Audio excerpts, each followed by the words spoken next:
experts that are going to be open to your questions and discussion. David Williams is going to lead the panel. So David, please. All right, thank you. So it's terrific that we've got an eclectic panel along here today to talk about the topic and field some questions. So while you're dreaming up some really tough questions to ask them, we'll just quickly go through some introductions, and I'll ask each one of the panel members maybe just to give an opening statement, a couple of minutes about what your thoughts are in the field of AI and particularly ethics. So we'll start with Tanya. Now, Tanya's been roped into this evening because Neil has not been able to make it. So, Tanya, do you... I was hoping you'd go the other line first. I'll introduce because I did something. Oh, you're in here. All right, so Jerome, you're in here from the RAF. Great to see you along here tonight. Assume you don't get off early because I gave you a heads up that I was going to ask you a question for it. But also... It's because I disagreed with you in the beginning? Oh, no, I would be disappointed if you didn't disagree with me. I mean, Richard certainly does, so, and that's part of the debate. And also to Rohan. So I might start with you, Rohan. Okay. Thanks, David.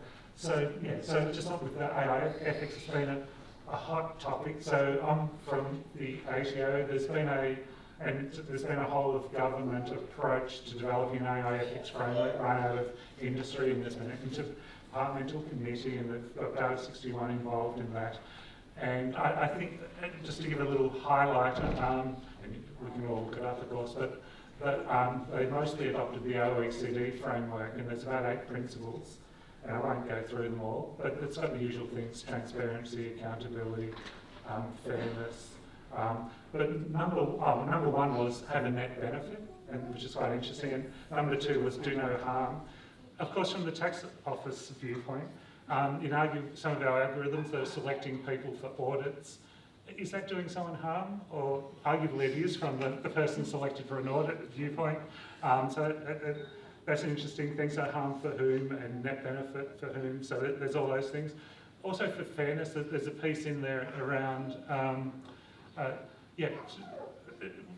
not being, the algorithms shouldn't be unfair, partly due to bias, but of course, from a tax office viewpoint, we like to think that some of our algorithms have a justifiable bias, so they are deliberately discriminating and picking up people, but hopefully because of tax evasion and because of the right purposes.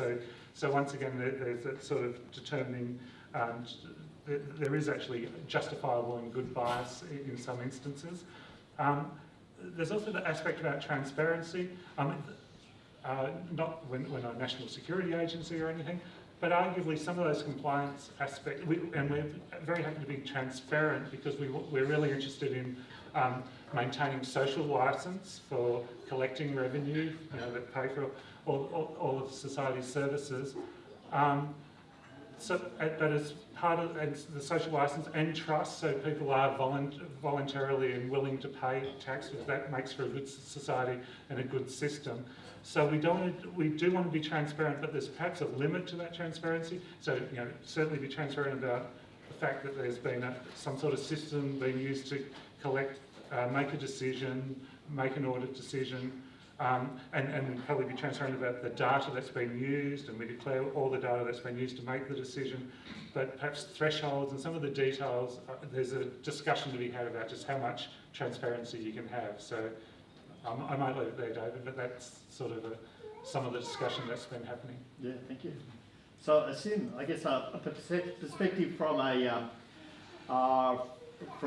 from academia, mate.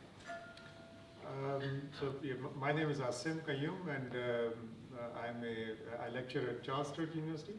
I'm also the Deputy Presiding Officer of the Human Research Ethics Committee of the university. So, my take on AI is more of from the research. So we've got all these projects coming in, and I was just thinking when the presentations were happening as to what happens. We haven't got since I've been on the committee, we haven't received an AI type of project. But it would be interesting because if the outcome is not known, I'm not going to approve that project, so that's not going to go ahead. So there has to be some certain control of the humans, which dictates what is the risk and what is the benefit. So the benefit has to outweigh the risk. So if that benefit is not there, it does not, in my opinion, or the panel which evaluates that application, their opinion, it does not outweigh the risk, then that project is not going to happen. So that's how we evaluate. And morality and ethics, as we've been discussing, morality is I think, very much of a shifting ground as we are at the moment. So it's morality changes with age, culture, religion, whatever else which comes along the way. So we are mostly concerned with ethics, and we've got our own the ethical code by which we go. So all research which happens is evaluated according to that code which is there. And that code has been developed by various agencies, including mostly coming out of medicine, but academia and other industry had participation in that. So I think having an artificial intelligence focused project, the key thing about that would be how much of a control is there from an ethical viewpoint, where we know that there will not be any risk which would be happening at the end of the project or end of the. So if a machine is going to take over, I think it will have, the researcher will have quite a bit of difficulty trying to justify how that project should be approved by a ethics committee in terms of getting a go-ahead to do project where the outcome is not known. So that's my take on that. So, Asim, do you think at most modern universities, their ethics framework and trying to get something through ethics committee is sometimes a real challenge? Do you think those frameworks they have in most universities is advanced enough to deal with, say, a cutting-edge AI research project? Or do you think the way it is, because they're generally a bit conservative, it would actually limit and restrict the research that you could do? The answer is simple, absolutely not. They're just not equipped, or not even equipped to do a lot of stuff properly now. I had a fair bit to do, sorry, I'm getting in the way. Fair bit to do with ethics committees while I was at Charles Sturt and at Canberra Uni, and they stopped inviting me. I don't know why. Yeah, that was before me. yeah, that was my observation. Which is like the UC one was quite conservative. But what's your perspective? I think yeah, we do invite experts on our committee if there is the expertise is not available within the committee. So if we don't have people who are scientifically qualified or professionally recognized in that field, so we will ask 2 or 3 other people in the university and probably maybe outside to evaluate that project if there is some technical expertise which is required. So we have had technology projects, and we have knocked back a few of them because of certain concerns. So they are, most of our panels, as Richard rightly pointed out, we are a bit conservative because we need to make sure that the risk is outweighed by the benefits. So if the benefits, if we don't immediately see, and if we do foresee that there is going to be a bit of a risk or harm, so that project is not going to go ahead. So that's our, I think, conservative point of view on that. Yeah, thank you. So Jerome, you know, ADF is renowned for a high standards of ethics, and but the battlefield itself is very complex, and you know sometimes rules of engagement are quite challenging to deal with. Do we have that maturity in our rules of engagement to deal with things like autonomous vehicles and weapons? Thanks, David. I'll start with the philosophy joke, so only probably 2 people will understand it in the room. Is, you know, what do dentists and deontologists have in common? And the answer is that none of us can live up to their expectations. And I frame that to tell you a little bit about myself. So it's my belief that when I'm talking to a group like this, you need to know about me, so there's a social contract there. I'm a professional military officer, have been all my life, and I'm a unashamed utilitarian ethicist, meaning that the happiness for the most is what counts, or the good of the many, to put it in Dr. Spock's terms, or Captain Spock's terms.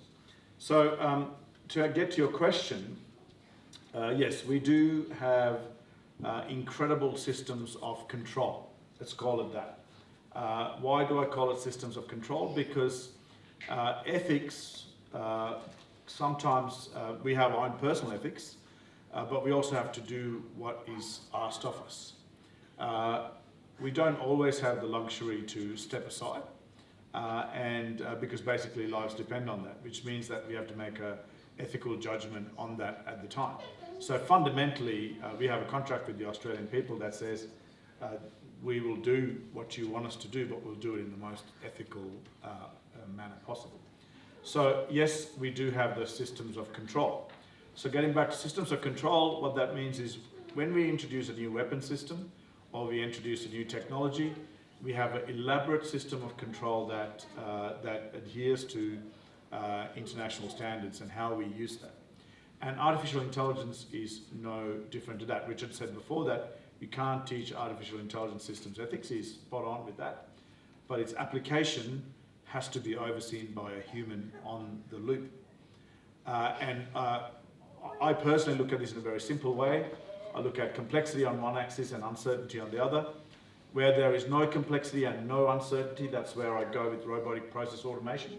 And you can give me that all day long, and that's what you will mostly see being sold to government by consultancies and AI geeks. What is down the other end, which is high complexity and a high uncertainty, that is where we operate as warfighters. That is where there is friction. That is where there is constant tension. That is where the answer is unknowable. And in that setting, we have to navigate that complexity and uncertainty. So the time to do that is not in the battlefield. The time to do that is not while flying an aircraft at 1.5 times the speed of sound. The time to do that is when you get to contemplate in places like this. So I know it's a long way to answer it, but I have two belief systems in that. One is that the ADF has given me an incredible education, and we do that for everyone in our service before we go to war or go to any sort of intervention, so we've got that preparation. And then my personal ethics, even though I'm an atheist, you'll see me wearing this red band, being of a Hindu background, that simply means that karma will bite me in the ass if I don't do the right thing. So that's, I suppose, one way of answering. All right, terrific. So in the ADF, do a lot of work with in simulation to train people in that. Is that sort of transferable to artificial intelligence? It is and it isn't. Fundamentally, for artificial intelligence, there is an element of trust, and trust comes from explainability. I think that's been covered by a few people. Can we explain the algorithm? Can we explain the approach? We just had one of the biggest conferences held in ethics in artificial intelligence, and that was sponsored by my project, Plan Jericho.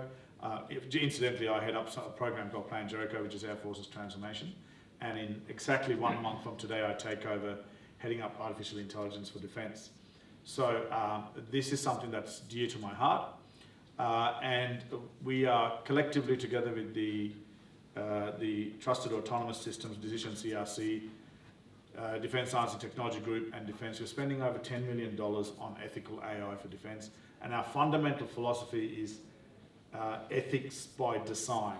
That is, every algorithm we build, every system we put in place has to have ethics by design.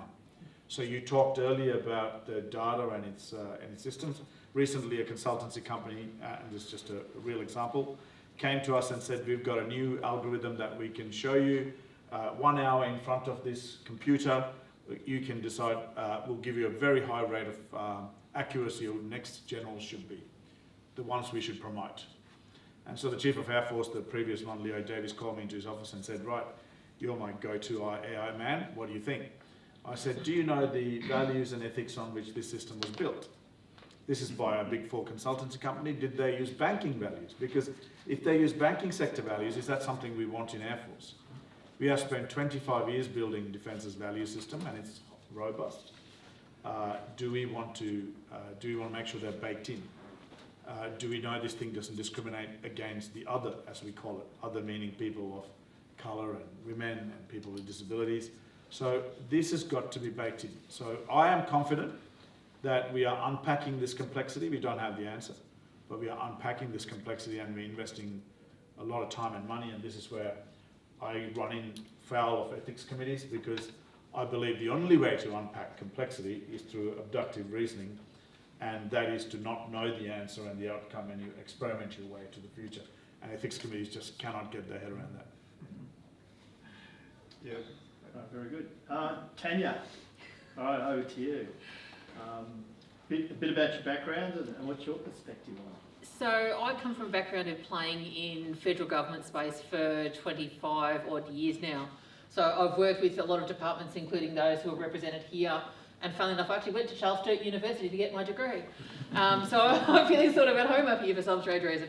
But I've spent a lot of time playing with data and systems, but I've never played full-time in the AI space. Now, that being said, and as you mentioned, Neil Britliff was meant to be here tonight and does send his apologies, and I'm here in his place. So I've been doing a lot of research in this over the last little while, and it is an area that I've been interested in for some time. And where I sit within Microsoft, so for those who didn't realise, yes, hello, I am from Microsoft.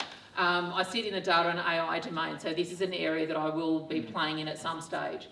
And it is an area where I think we do need to embed ethics into everything that we do. Because if we don't, then we are going to see a lot more bias and a lot more problems in any system that we build.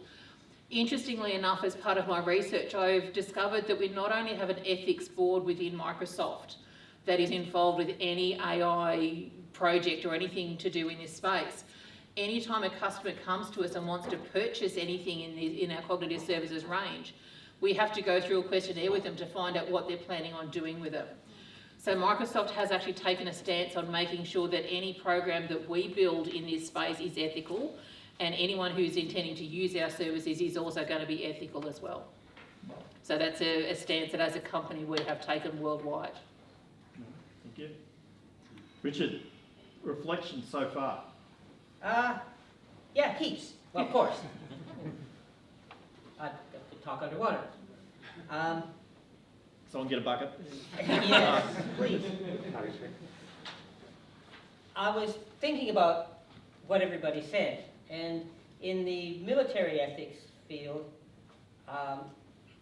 there is something called just war theory. And I don't believe there is such a thing. I think war is so horrible that there is no justification ever.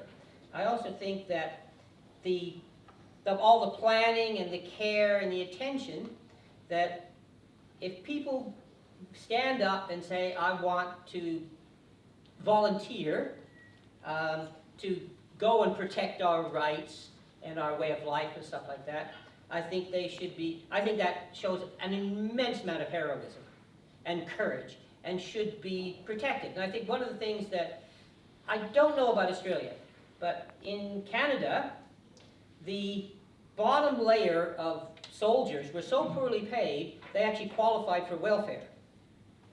And I thought, this is just absolutely disgraceful. If you're going to ask people to put their lives on the line, you should at least afford them decency in life and things like that. And I think that kind of part of the military ethics story, as I said, I don't know about Australia, but over there, it was an economic decision. How poorly can we pay these people and still get them to come and put their lives on the line? And it was vanishingly low, the number.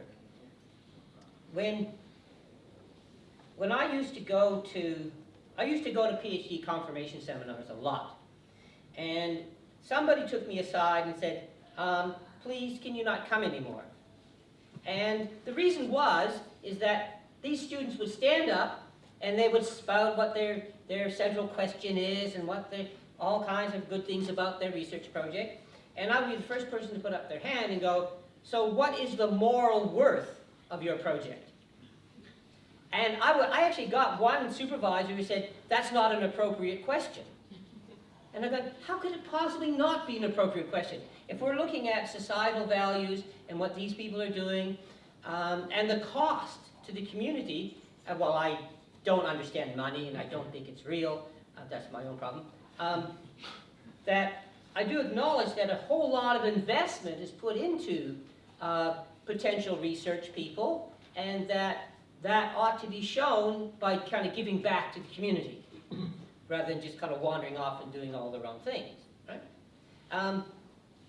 So that I think there's a whole lot of nuances associated with all of these stories that, what's the phrase? The devil is in the detail. Right? A lot of these things, I've been looking at codes of ethics for professions, for companies, for a long time. And a good many of them say all kinds of good things about meeting society's expectations and doing right and doing no harm. But an awful lot of them down at the bottom saying, you shall not do anything that brings the profession into disrepute. Right? And I'm going, well, the problem with that, of course, is that professions don't have repute. Only people have repute. But they kind of trade on this story to get people to obey what they think are kind of the rules in order to get them to conform. And I would rather people thought for themselves about their value system. Because every one of you, you all have a value system. Whether you can articulate it or not, you all have a value system. And it either operates on you or you use it to carefully think about the way things are. And I think an awful lot of the problems we get are because people, as I said before, people don't think enough about what goes on. And I am a dead set, well, I'm a virtuous deontologist. I am absolutely not a consequentialist. Right? I think that kind of just leads us astray, and we've got all kinds of cases for that. And I think that your band is a really interesting story about adhering to what I think you're saying is cultural values rather than religious values. Right? And I think that has a really important story to tell in ethical terms for how we engage in both our workplace and our home life. Kind of our relationships in general. And that there's a few companies that say, you know, you leave your home life at home. You know, you change hats when you come to the door. And everybody knows that's just not right. People can't do that. And it's wrong for those kind of companies to say that when you're here, you're our property. It doesn't allow people to be part of a larger society where everybody contributes. Sorry, I've been watching too many videos about Facebook. All right, so And how they're not in that agenda at all. yeah, I'll sign.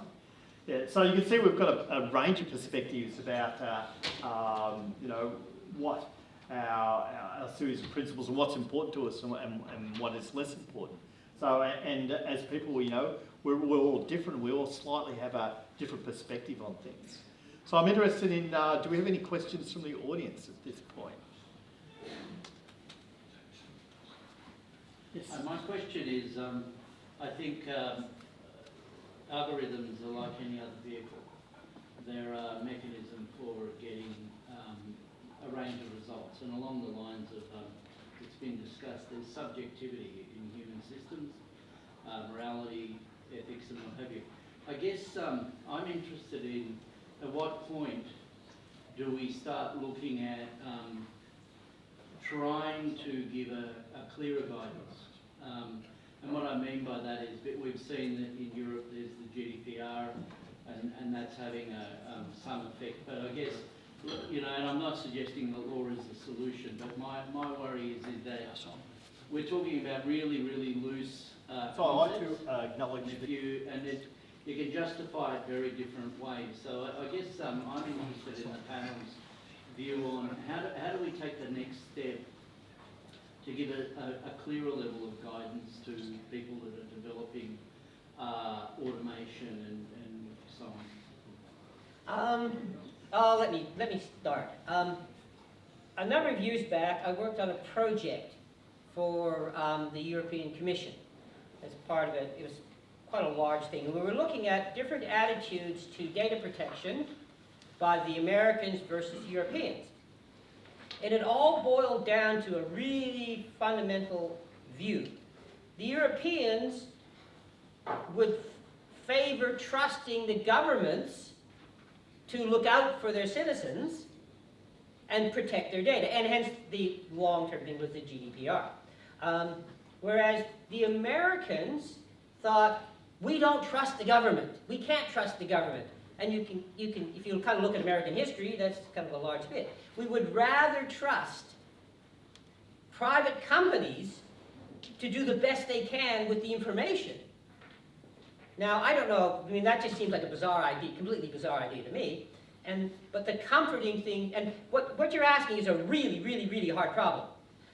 The comforting thing for me is that the Australian government is in such a state that things would have to change radically before they could actually abuse most of the information they have. Their systems are just not in the shape they would need to be to take advantage of that. So I think we're just kind of being protected by incompetence. I was going to say politics. It's the same word, isn't it, really? No, I'd say silos Yeah. is what actually protects. So I think you're asking a really important but a really, really hard problem. I don't know that anybody has a good idea. Yeah. I'd add to that, but I'd ask you to consider something slightly different. And that would be the notion of competitive advantage. So, I mean, most of you put your hands up before when you're in government and you all buy services from people. And so people will come to you and say, this is our IP and we are selling you our competitive advantage and we want you to protect that. So for instance, we buy aircraft from Boeing, from Lockheed Martin, from British Aerospace, any number of people, and they all have their own algorithm, which is their secret sauce. So then getting to that very important question, what does the next practical step look like? It is my personal belief that if someone is not willing to lay bare their algorithm and its explainability and its black box, don't buy it. So that is the first thing we could do as a buyer, because then we drive behaviour. And once we start to do that and we start to drive explainability, I think we'll be in a better place. And at the moment, everyone in government is buying small, bespoke, algorithmic products, and I see a huge interoperability problem. Not to mention, I don't see back-end functions like distributed ledger technologies built into that to show where the data handshake happened and how to explain it. We do. We have to explain why that bomb was released that resulted in the deaths of 23 people. We have to explain every step of that. I would like that level of explainability built into everything, including my Amazon algorithms that tell me what book from Richard Dawkins to buy. Does that extend to politicians explaining government policy? Especially in the light of the redacted headlines in the papers? I think you'd have a problem applying artificial intelligence to politics. Just on the note of that, there is actually a partnership that's been set up since the end of 2016, if I remember rightly, the Partnership on AI. And it's one that's been set up initially by industry who are developing AI products. But it's actually been brought into now by a very large number of not-for-profit and ethical type organisations. I don't quite know exactly the correct term, but organisations like the ACLU and Amnesty International, to try and make sure that any AI that is built and is done so, making sure that it's got humans at the core, to make sure that whatever they're doing for the best of humanity, whatever that may be. So I don't know exactly how that's going to answer the trolleyology question. That's one that's had me thinking quite a bit for a number of years since I first heard about it. But there is this organisation set up, and obviously Microsoft is one of the founders, which is why I know about it. But it's been set up to try and develop what should be best practices for AI.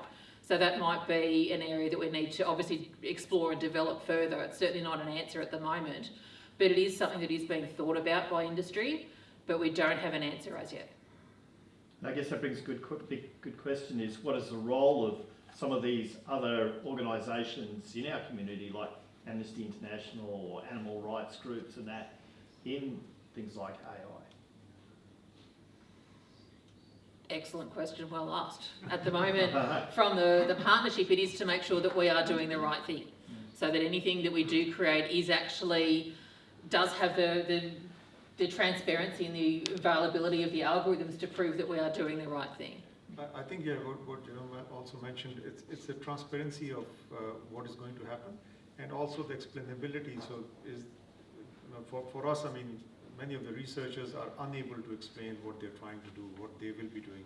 So it's a matter of clearly explaining, so outlining what are the steps which are going to happen, and then what is the outcome, and then are there any safeguards which are built in, like for example, the military would have certain safeguards at different points. So is there a way to shut it down at a system? So it's just that you don't want anything to go out of control. So that's the outcome that you're looking for, something which is controlled, something which you can control in case something goes wrong.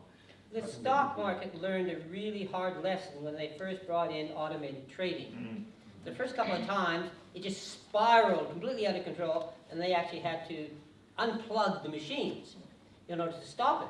Because the problem with having enough control is these things happen at such a speed that we just can't possibly react in time. So we need the safeguards to be in place beforehand. You know? And it's probably a sad state, but we do need these groups of people to be watchdogs. You know, Switzerland has participatory democracy, where everybody gets to vote, and that was fine in the a couple hundred years ago when everybody just gathered in the town hall and just voted on stuff, right? But so much happens now that none of us individually could possibly keep up with all, and frankly, it's just so boring that to have to vote on every particular thing, right? So in that way, we have relinquished control to people we think have our best interests at heart, and why we ever thought that would be politicians is beyond me. And that's just kind of one step removed from then giving that control to an artificial thing. To say, you just take care of all the details, and we won't worry our pretty little heads about it. And I think that's a mistake for a good many things. There's a guy named Jim Moore, who was kind of the godfather of computer ethics. He's at Dartmouth, just retired. And he wrote a paper in the early 80s, and he said that we should allow computers to do everything that they're better at doing than we are, except determine what our values should be.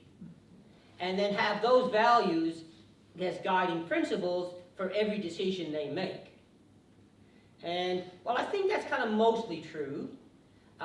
It doesn't seem to have been carried out by anybody. They don't take that extra step to say, what are the values that we're building this thing for? I mean, everybody here knows that IT people like to play with the toys, right? And that's the prime driver. Can I make a new U-Boot toy? Rather than thinking about, is there a better use of this thing? Whether you're a deontologist or a consequentialist or anybody, are there, all technology is what we call dual-use technology. It can be used for good or it can be used for bad. And the question is, how do we mitigate the bad bits? And I think that's what, I mean, you look at the value system. Now, value system will also shift, so you're not sure what the value system is for the people who are feeding that machine. Yes. So that needs a bit more differentiation from ethical behavior. So there might be some ethical behavior, but the value system could be some biases which go in, and you presented an example of that. So that's something that you need to be careful of as to what is it which is being fed into that machine, which will make it function the way it will function. So one of the other things I think that we need to bring into this, again, I'll draw on a dead old philosopher here in the tragedy of the commons, this notion that if you leave people to their own devices, they'll fight to the death, and you need a Leviathan. Now, that was all right when we had a rules-based order and we had a Leviathan that does that. What we are now seeing with the advent of robotic automated systems proliferation is democratisation of fundamentally warfare. It can be waged by just about anyone. I mean, it was clearly shown when a very small intervention a few months ago, shut down one of the most protected oil fields in Saudi Arabia. So the hands of waging war is now in everyone's hands. So it is probably time to revisit some of those ideas and ask those questions about what happens. What is the role of the Leviathan? Who protects society from this notion of ubiquitous ability to wage war? And how would we pick them, and can we trust them? Oh, and how well do they reflect our society and our community? I go back to Plato. Philosopher kings is the way to go, people. Yeah. Other questions? Yes. I guess I've got a question about ethics at the other end of AI, which is about how decisions are made and our decision framework. So coming from the manual to automation line, if you like, in terms of as we go up, we think we need a certain amount of supervision over what the algorithms are telling us and whether that decision should have human oversight or not. But I think even in some of the examples you provided, Dr. Lucas, the judge was still making those decisions. The people taking the person off the plane still making those decisions, but they weren't in an ethical position to go against what the machine was telling them. So I'd really like to get your perspectives on how ethics can play a role at that other end of the decision making, not just in developing the AI in the first place. The information we have is that people felt that because the algorithm came out with an answer, and that a lot of people went to a lot of trouble, that two things. One, it must be right, and two, it must be obeyed. And I think that's a serious problem. That this deference to authority, and now, I mean, in the past, it was deference to God. You know, if you're a Kardashian, it's a deference to fashion. But there's always this kind of offloading of responsibility to something or somebody else. And I think that's the real danger in these algorithms, is that we're just defaulting to this deference position. And I think we ought not to do that. Just following up on that, so interesting use case where algorithms providing advice to staff, we had an increase, it sort of gave confidence for the staff to convey difficult information to clients. So rather than get beaten up, so prior to having that sort of advice, they'd make it their own decision, and the decision would tend to be allow the deduction or allow the client to get the money, because there were less complaints, there was less angst, there was a less difficult conversation. So it was just human nature to please, and so it would, that particular process was leaking tens of millions of dollars a year, and just with having that advice and giving the basis for it and showing the data that went into it, that gave confidence. And it was still a difficult conversation, but at least they felt they weren't going out on a limb to make that decision. So but I agree there can be a confirmation bias and anchoring bias, or believe the machine bias in other instances, but that's an example where it was helpful. Of course, from a revenue collection perspective, revenue leakage perspective. To me, that's a far simpler proposition at play in thinking about that, because you're right, all artificial intelligence at some point has to enable a decision. And I think about this in very simple terms, is that we get given a lot of data and information. That is not knowledge. You have to reflect on that. So if you reflect on data, you get knowledge, and you reflect on knowledge, you get wisdom. The problem is, so if you take aviation, for instance, there's a Japanese concept called suhari, which is foundations, ha, which is building on foundations and improvising, Re, which is leaving, completely detaching, and then going and finding new ways of doing what you're doing. And so if you are an aviator and the machine tells you to do something and your wisdom tells you that is wrong, you could think about that. You could deal with that creative tension. And oftentimes it's shown that pilot error is what crashes aeroplanes, not the machine. So that lack of a structured wisdom is going to be problematic. So I have a fear that we will produce a cohort of people who rely wholly on artificial intelligence to give them the answer, rather than back-checking that against their own knowledge and wisdom. And that is something that needs to be thought of very carefully, in particularly military leadership. Oh yeah, we're suckers for convenience. And if something gives us an answer that's plausible, then the default position is to go with it. But didn't we already experience that with Dr. Google? New generations trust them by default, and we know that algorithms can be very biased and can be, it may not necessarily be a coincidental bias, giving you top answers that work for someone from commercial, political, or any other ways, and we have generations of people that trust Dr. Google by default. Yeah, we believe them rather than, say, a subject matter expert who has our best interests in mind rather than an algorithm. So how does Microsoft deal with bias? I knew this was going to come back towards me.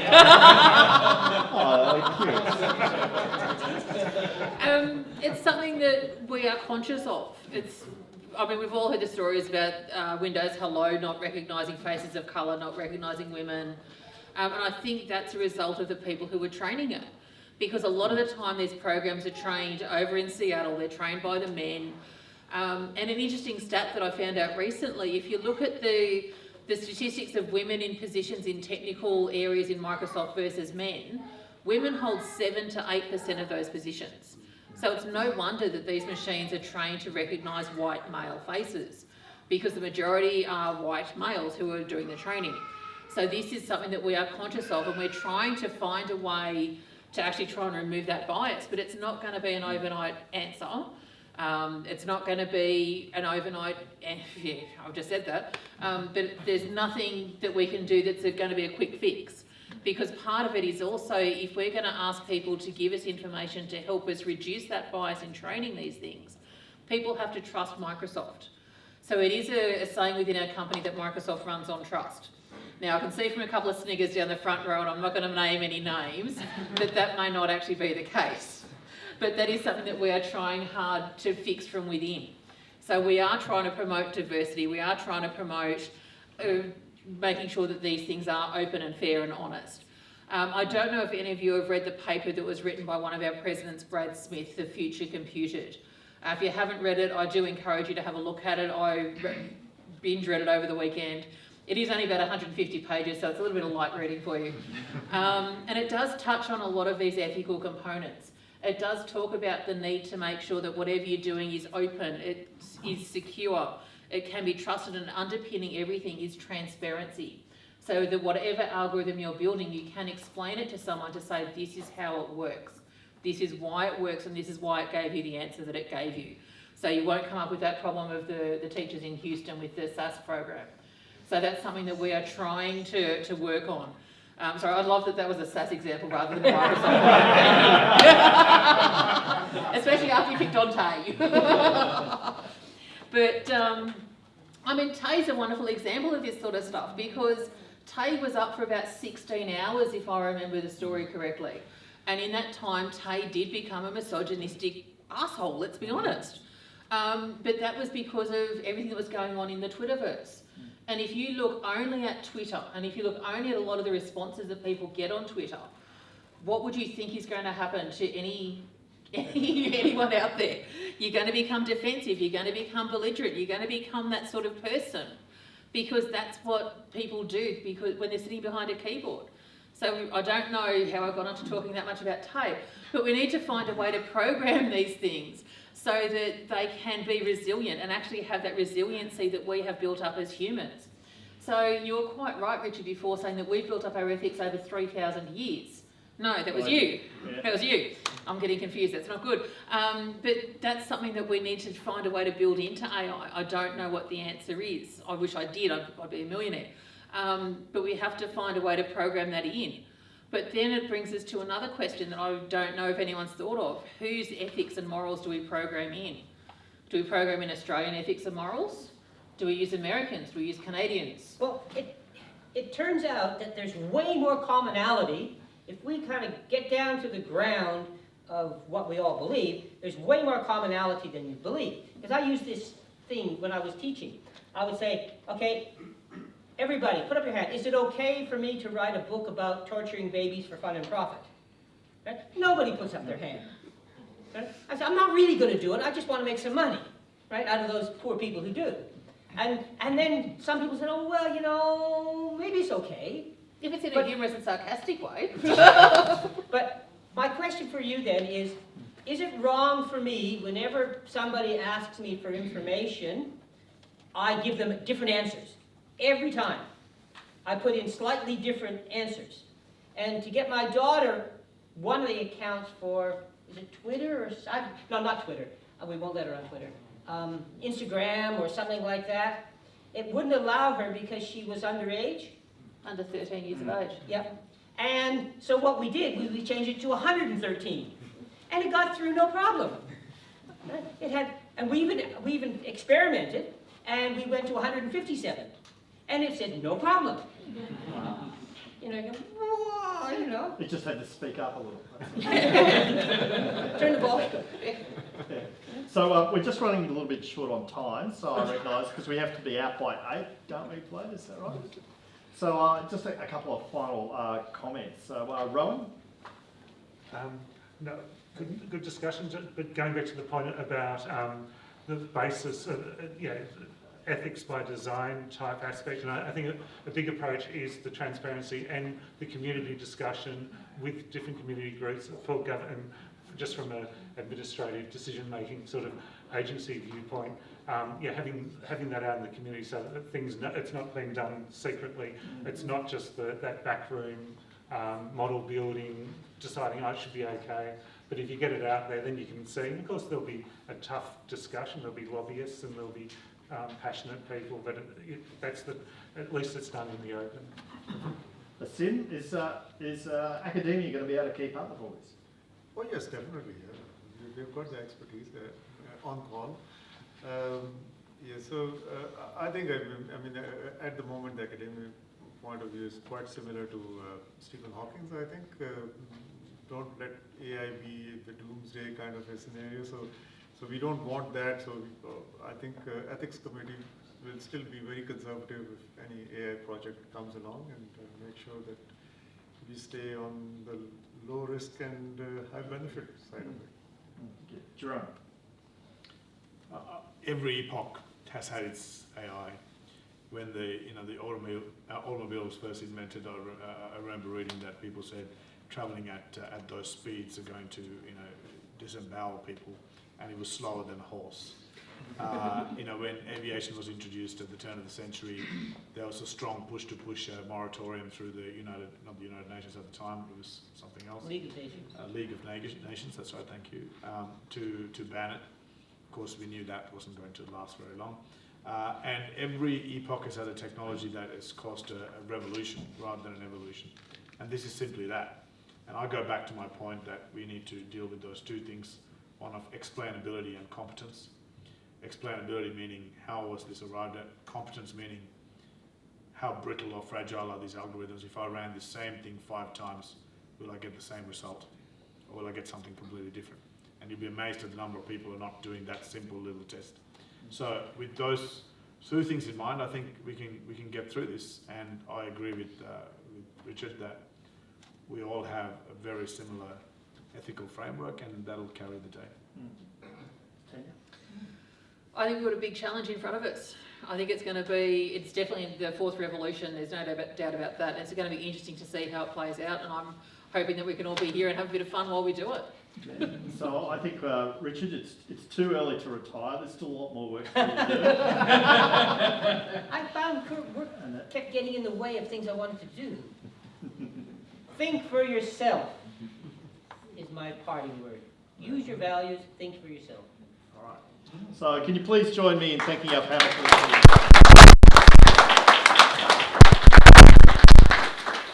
Before we close, you have started the journey. What are your last thoughts? How far did we go in the last 2,000 years?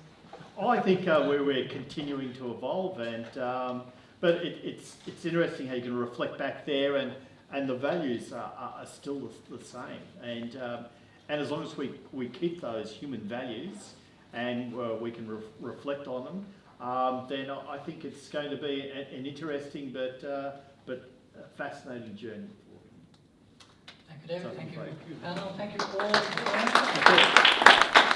Please, we really look forward to your feedback. I went We to plan Greece the next session just before the in Olympics were in February. Greece. Yeah. Need ideas. There And are so many things we can They do there. pronounced We need Thales, your thoughts, so we Socrates, make it relevant and to you. Plato. Thank you again. There is some Completely different to how we some more Yeah, networking yeah. for you.